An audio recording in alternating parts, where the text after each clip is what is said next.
علیکم ناظرین، آپ دیکھ رہے ذیشان سید یوٹیوب چینل۔ ناظرین، آج بات کریں گے سپریم کورٹ آف پاکستان کا ایک بہت بڑا اہم فیصلہ سامنے آ گیا، جو پی ڈی ایم قلیل المدتی حکومت نے جو ریکارڈ ساز قانون سازیہ کی، اس کو جانے کی اگلے دن سپریم کورٹ سے بڑا جھٹکا مل گیا۔ اور وہ کیا تھا، یہ سارا کچھ تفصیلات ہم جاننے کی کوشش کریں گے۔ ہمارے ساتھ موجود ہے ہمارے سینئر صحافی دوست سعید بلوچ۔ سعید بلوچ صاحب، ویلکم۔ سپریم کورٹ کا جو فیصلہ ہے، کیا فیصلہ ہے اور اس میں حکومت کی کتنی شکست سمجھے کی شکست ہوئی ہے، تو ذرا ہمارے ناظرین کو بتا دیجیے گا۔ بہت شکریہ ذیشان سید صاحب۔ 8 جون کو سپریم کورٹ آف پاکستان میں پنجاب الیکشن نظر ثانی کیس کی سماعت ہو رہی تھی۔ الیکشن کمیشن کے وکیل روستم پر موجود تھے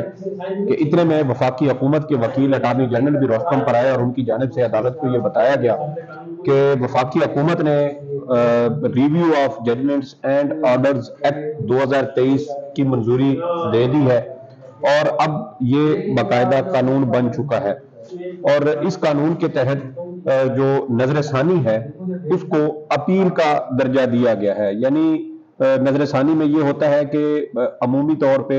کسی عدالتی فیصلے میں اگر کوئی خامی ہو، کوئی سکم ہو،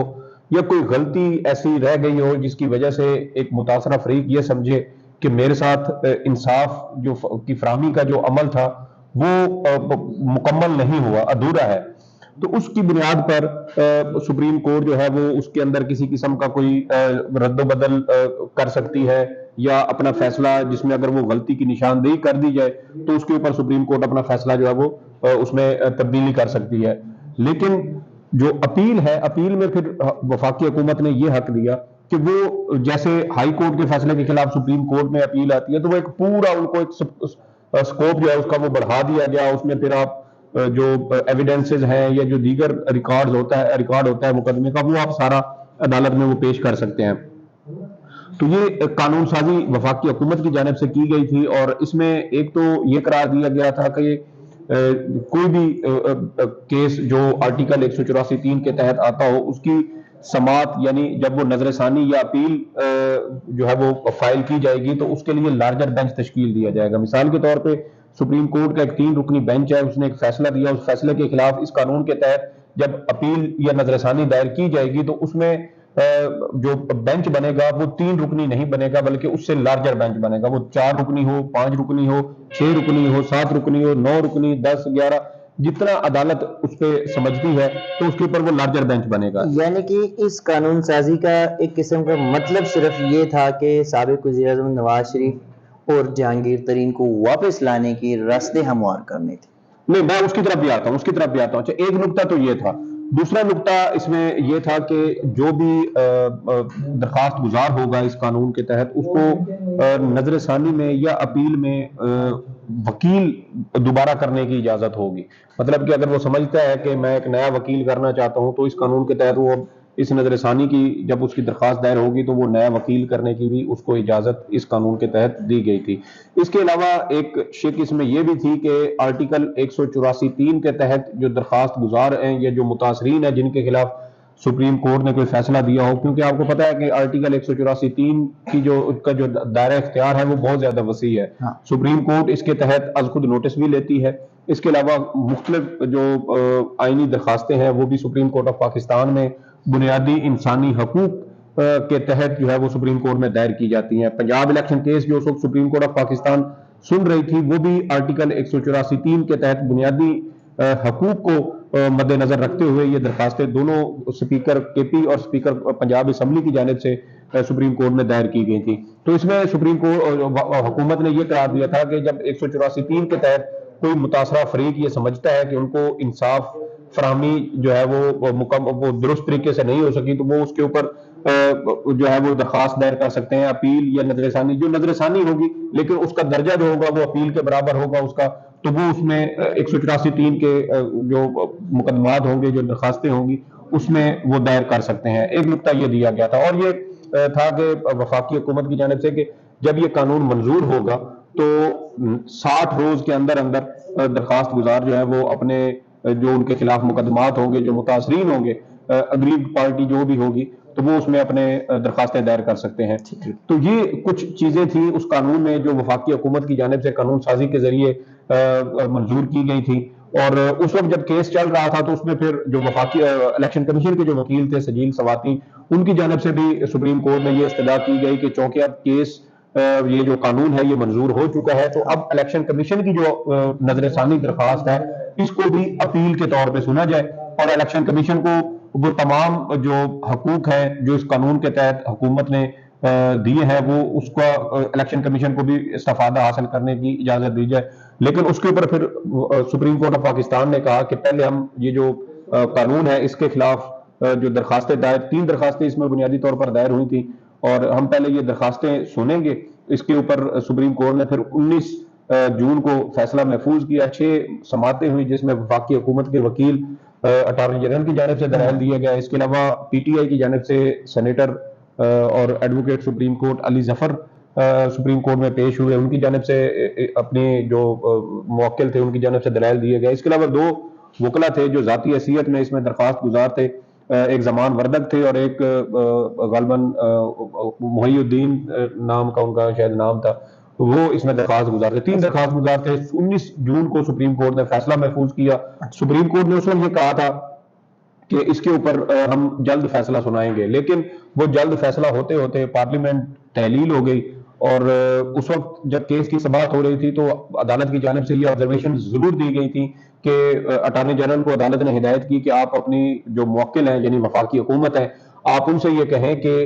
review of judgment and orders act 2023 اور جو پریکٹس اینڈ پروسیجر بل کی جو شکیں آپس میں اوور لیپ ہوتی ہیں ان کو مرج کر کے تو آپ ایک ایسا قانون یکساں بنا دیں جس کے اندر یہ تمام جو خامیاں اگر کوئی رہ گئی ہیں یا کچھ شکیں اوور لیپ ہو رہی ہیں تو وہ اس کے اندر کور ہو جائیں. ایک طرف سپریم کورٹ نے وفاقی حکومت کو یہ ہدایت دی اور دوسری جانب اس کے اوپر فیصلہ محفوظ کیا. اب سپریم کورٹ اگر اپنی جو قومی اسمبلی کی مدت تھی اس کے دوران یہ اپنا فیصلہ سنا دیتی تو اگر اس میں کسی قسم کی کوئی غلطی کوتاہی تھی یا سپریم کورٹ یہ سمجھتی کہ جو شک ہے خاص طور پہ اس قانون کی شک 2 اس کے اوپر اعتراض تھا تو اس کے اوپر سپریم کورٹ کچھ ایسی ہدایات بھی جاری کر سکتی تھی کہ وفاقی حکومت ان نکات کے اوپر اس میں ترمیم کر لے تو یہ قانون جو ہے وہ قابل قبول ہو سکتا ہے. لیکن پارلیمنٹ تحلیل ہو گئی. اب تحلیل کے 2 دن کے بعد سپریم کورٹ کی جانب سے یہ فیصلہ جاری کیا گیا اور قانون کالعدم قرار دیا گیا ہے. اب پارلیمنٹ چونکہ موجود نہیں ہے تو اب جب اگلی کوئی پارلیمنٹ آئے گی اور وہ سمجھے گی کہ اس طرح کے قانون بننا چاہیے تو پھر وہ دوبارہ قانون جو ہے وہ بنائے گی اور پھر دیکھیں کہ سپریم کورٹ اس کو بھی قبول کرتی ہے یا نہیں. بہت شکریہ سعید بلوچ. جی ناظرین، بالکل سپریم کورٹ نے جو قانون اڑا دیا، کالعدم قرار دیا، وہ نظر ثانی کا جو قانون پاس کیا گیا تھا ججمنٹ اینڈ پروسیجر ایکٹ، اور اس ایکٹ کے ذریعے اگر یہ قانون جو پارلیمنٹ سے پاس ہوا تھا یا سپریم کورٹ جو ہے اس کو آج اس قانون کو نہ اڑا دی تو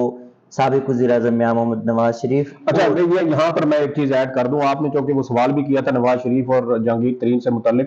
تو سابق وزیر اعظم نواز شریف اور جہانگیر ترین کے خلاف جو درخواستیں آئی تھیں وہ بھی اسی آرٹیکل 184(3) کے تحت ہی دائر کی گئی تھی. لیکن اس وقت یہ ہوا تھا کہ سابق وزیر اعظم نواز شریف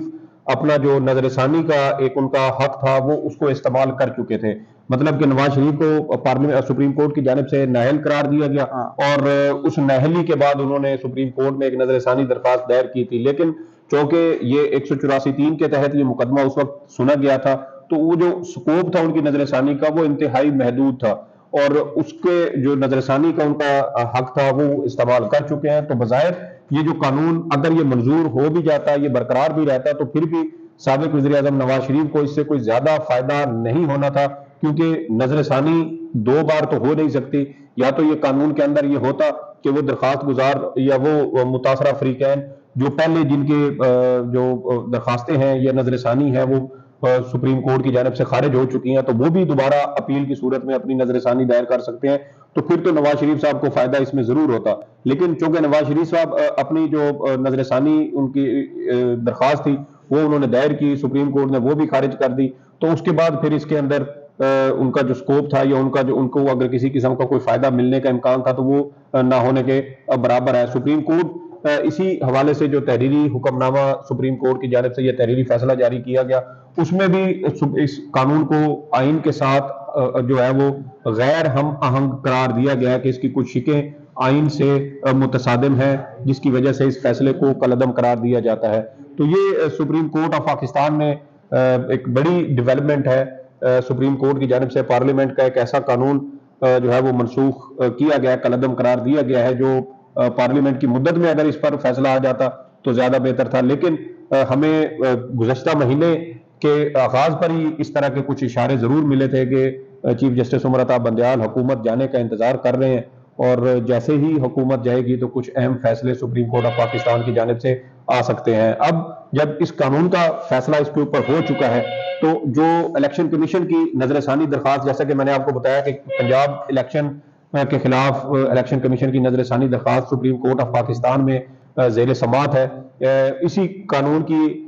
وجہ سے سپریم کورٹ نے اس کے اوپر جو کاروائی تھی وہ روکی تھی کہ پہلے اس کا فیصلہ ہو جائے، اس کے بعد پھر اس الیکشن کمیشن کی نظر ثانی درخواست پہ آئیں گے۔ اب اس میں الیکشن کمیشن کے وکیل کے جو دلائل ہیں وہ کافی حد تک مکمل ہو چکے ہیں، اس کے بعد دیگر فریقین کے دلائل ہوں گے، تو امکان اب یہی ہے کہ الیکشن کمیشن کی جو نظر ثانی درخواست ہے وہ بھی خارج ہوگی۔ آپ کو یاد ہے کہ ایک ہفتہ قبل یعنی 4 اگست کو سپریم کورٹ آف پاکستان کی جانب سے ایک تفصیلی فیصلہ جاری کیا گیا، جب 4 اپریل کو سپریم کورٹ نے پنجاب کے اندر الیکشن کرانے کا حکم دیا اور کہا کہ پنجاب میں عام انتخابات کی تاریخ 14 مئی مقرر کی جاتی ہے اور 14 مئی کو پنجاب کی صوبائی اسمبلی کے عام انتخابات ہوں گے۔ تو اب وہ 4 اپریل والا تفصیلی فیصلہ بھی آ چکا ہے، یہ قانون بھی کالعدم قرار دیا جا چکا ہے۔ اب پیچھے رہ گئی صرف الیکشن کمیشن کی وہ نظر ثانی درخواست، اور جس کے دلائل کافی حد تک مکمل ہو چکے ہیں، تو اب امکان یہی ہے کہ الیکشن کمیشن کی وہ نظر ثانی درخواست بھی خارج ہوگی، کیونکہ سپریم کورٹ 4 اگست کو اپنے تفصیلی فیصلے میں جس طرح کی آبزرویشنز الیکشن کمیشن کی جو ان کے جو فرائض کی انجام دہی تھی، اس میں جس طریقے کی کوتاہی کی نشاندہی سپریم کورٹ نے کی ہے، وہ یقیناً الیکشن کمیشن کے لیے بڑی پریشانی کا باعث بن سکتی ہے۔ شکریہ سعید بلوچ صاحب۔ جی بالکل، سپریم کورٹ کا یہ پہلا چھکا تھا، اور ابھی مزید جو ہے نا چیزیں آپ نے دیکھنی ہیں، کیونکہ چیف جسٹس عمر عطا بندیال نے جاتے جاتے بہت کچھ کرنا ہے، چونکہ اب حکومت بھی گئی، نگران حکومت کے پاس وہ اختیارات نہیں ہوں گے کہ کوئی قانون سازی کرے یا سپریم کورٹ کے قوانین پر یا ان کے فیصلوں پر کچھ جو ہے وہ ان سے انکار کر لے عمل درآمد سے۔ تو دیکھنا یہ ہے کہ چیف جسٹس آف پاکستان جو 1 مہینے کے مہمان ہیں وہ جاتے ہوئے اور کیا ایسے بڑے فیصلے کریں گے۔ جو بھی چیزیں ہوں گے، بڑے فیصلے ہوں گے، چھوٹے ہوں گے، جو بھی ہر قسم کے فیصلے جو سپریم کورٹ کرے گی 1 مہینے میں ہم آپ کو آگاہ کرتے رہیں گے۔ تب تک کے لیے دیجیے گا اجازت، اللہ حافظ۔